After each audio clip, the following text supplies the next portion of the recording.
If the world hates you, realize that it hated me first. John 15:14. Ang pagiging Kristiyano ay nangangahulugang mamuhay na taliwas sa takbo ng mundo.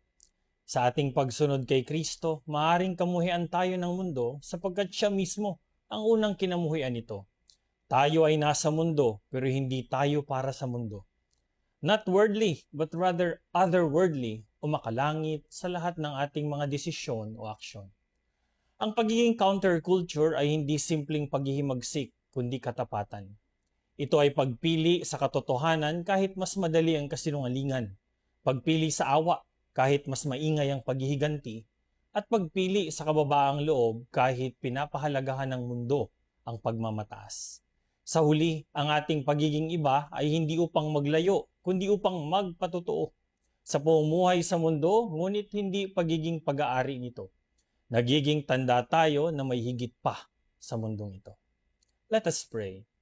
Lord, teach us to love you, our Creator, more than your creation.